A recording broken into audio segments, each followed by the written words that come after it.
السلام علیکم دوستوں. آج ظاہر ڈار صاحب کے بارے میں بات کرنے کو جی چاہ رہا ہے میرا. تو ویسے تو مجھے خوشی ہے کہ حلقہ ارباب ذوق نے کافی تفصیلی پروگرام ان کے بارے میں کر دیا ہے، لیکن میں بھی اس میں شیئر ڈالنا چاہتا ہوں. تو یہ اپنے چینل کے ذریعے ہی مجھے مناسب موقع یہ ملا ہے کہ میں بات چیت کر لوں.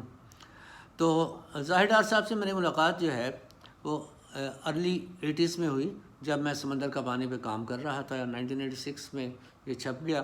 تو اس سے 2-3 سال پہلے جب میں اس کی تیاری میں تھا تو میری ان سے ملاقات ہوئی. تو اس میں تھوڑا بہت جو انہوں نے سنا، یہ بڑی مہربانی ان کی کہ انہوں نے یعنی سن لیا اور اس کے بعد رائے بھی دی. حالانکہ یہ ایک مشکل کام ہوتا ہے ان سے رائے لینا اور پڑھوانا، لکھنے سے پہلے، چھپنے سے پہلے ان سے پڑھوانا اور رائے لینا ایک مشکل کام ہوتا ہے، لیکن انہوں نے کر دیا، مہربانی ان کی. تو دو ٹوک بات کرتے تھے، اچھا ہے، ٹھیک ہے، تو اس سے اطمینان ہو جاتا تھا. سنا بہت بڑے بڑے نام بھی جو ہیں وہ اسی طرح سے ان سے پبلشنگ سے پہلے پڑھوا لیا کرتے تھے اور مطمئن ہو جاتے تھے. تو سمندر کا پانی جب اس کے ابتدائی مراحل میں تھا تو میں نے انہیں پڑھایا. تو میں نے کافی محنت کی، کیونکہ میں وہ درد شامل کرنا چاہتا تھا جو مشرقی پاکستان میں سیلاب کے ذریعے ہوا.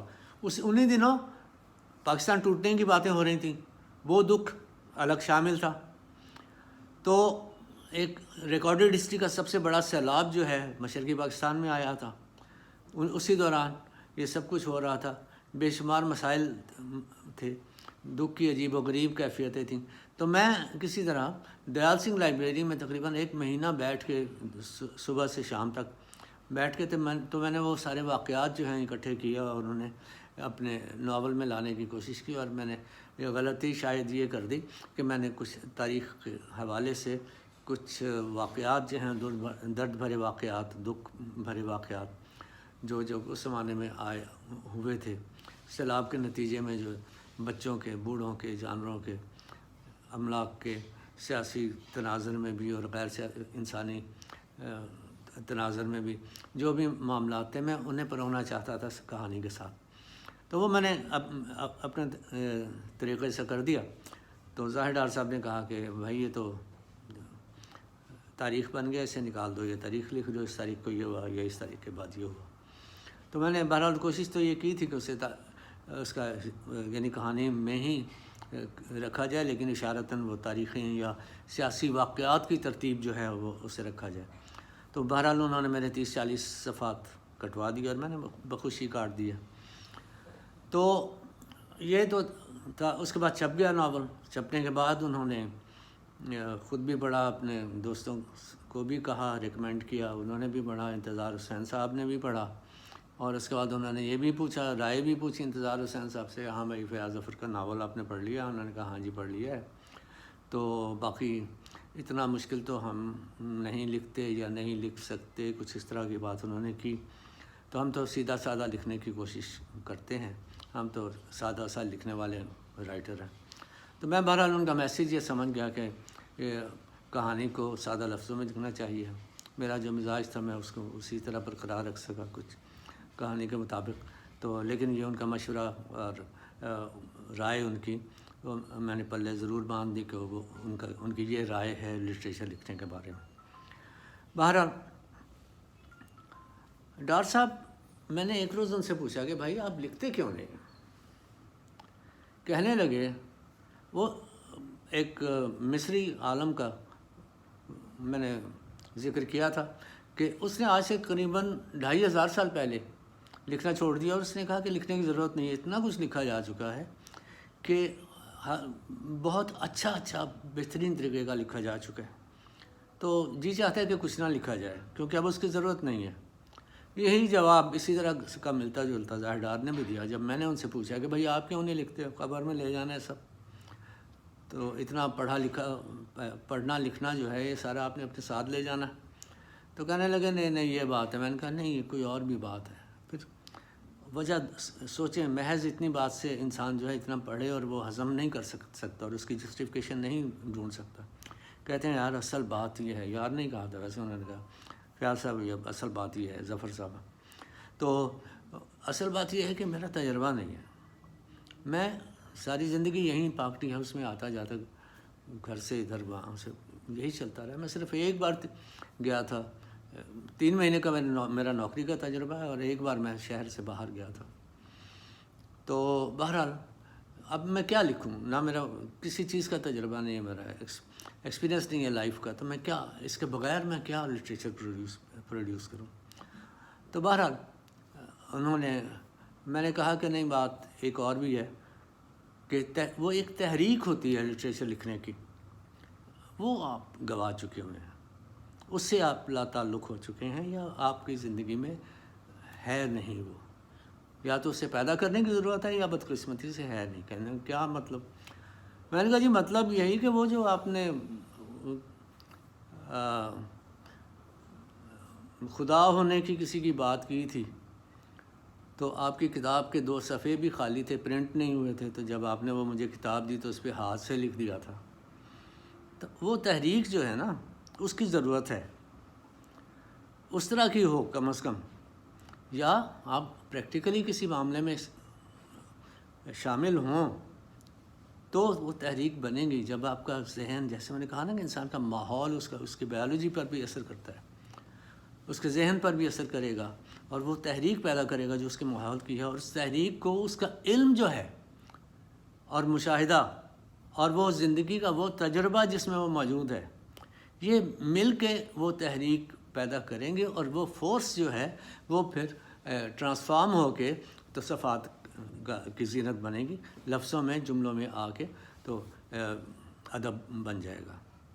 ہاں فیاض ظفر، یہ تم ٹھیک کہتے ہو. اس طرح کر کے انہوں نے بات خالی ختم کی. تو میں وہ اسی طرح سے بات مطلب کر کے تو ٹو دا پوائنٹ ہی بات کر کے پھر کتابوں پہ آ جاتے تھے، فلاں کتاب پڑھی، ایسے پڑھا. تو میں ملک سے باہر گیا، انہوں نے پوچھا ہاں بھائی کیا حال ہے، خط میں. تو میں نے کہا کہ بھائی مسائل کیسے ہیں جو لے کے آپ گئے تھے یہاں سے. میں نے کہا بھائی جان، میں نے کہا ڈاکٹر صاحب،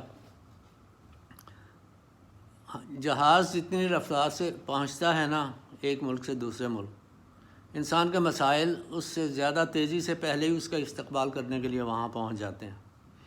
تو یہی میرے ساتھ ہوا ہے. تو اب مزید دیکھتے ہیں کہ کیا ہے اور کس طرح قابو میں آتے ہیں.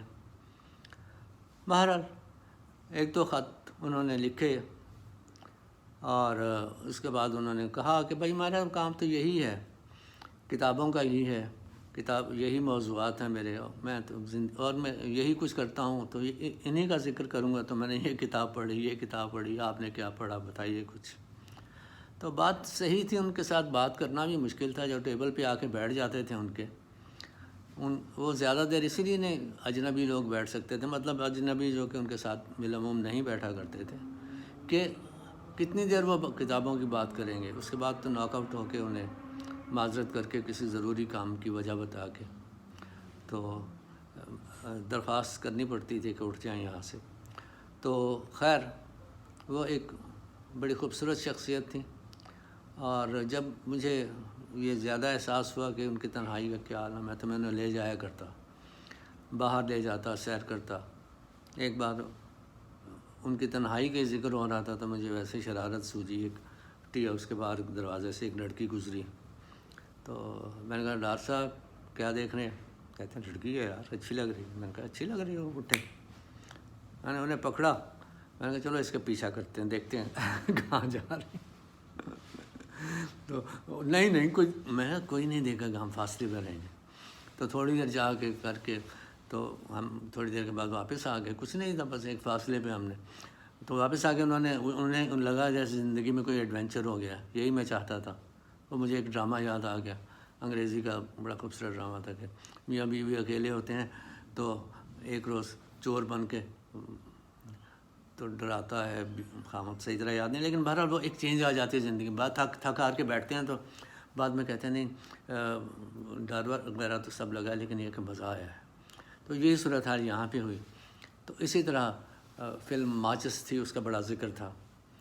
وہ پھر وہ میرے ساتھ چلے گئے، تو ہم گھر میں بیٹھ کے دیکھی فلم، بہت لطف رہا. بچے بھی ان سے خاصے مانوس تھے، پسند کرتے تھے انہیں، یہ بھی بہل جاتے تھے انہیں دیکھ کے. تو اس کے بعد آخری وقت میں ان کے پاؤں جب ان کے سوجے ہوتے تھے، یہاں ریڈنگ میں آنا جانا تھا ان کا، مشکل سے آتے تھے. تو میں نے انہیں بہرحال وقتاً فوقتاً ان سے ملتا تھا. میں ایک بار میں نے ان کے وہ پاؤں کی پوزیشن دیکھ کے میں لے گیا، نیل کٹر لے گیا. میں نے کہا لائیے آپ کے ناخن کاٹ دوں. تو نہیں یہ مجھے دے دو نیل کٹر، تو میں رکھ لیتا ہوں. میں کہا کاٹ لوں گا. میں نے کہا نہیں میں کاٹ دیتا ہوں، کٹوا دیتا ہوں یہاں سے کسی سے، میں کاٹ دیتا ہوں. کہتے ہیں نہیں میں کٹوا لوں گا، گھر جا کے کاٹ لوں گا. میں نے کہا اوکے. مگر یہ فیاض احمد، یہ میں جب میں نے واپس کرنا ہوگا یہ نیل کٹر، تو پھر میں نے کہا جانے نہیں یار، واپس کرنا اتنا ضروری کہاں سے ہو گیا. تو اس کے بعد پھر یہی کووڈ وغیرہ کا مسئلہ تھا، گھر کے مسائل ان کے کچھ ایسے تھے کہ آنا جانا مشکل ہو گیا، یہاں تک کہ ان کا ایڈریس وغیرہ بھی مشکل تھا. بہرحال اس کے بعد خبر ہی آئی. اللہ ان کے منزلیں آسان کرے. Thank you.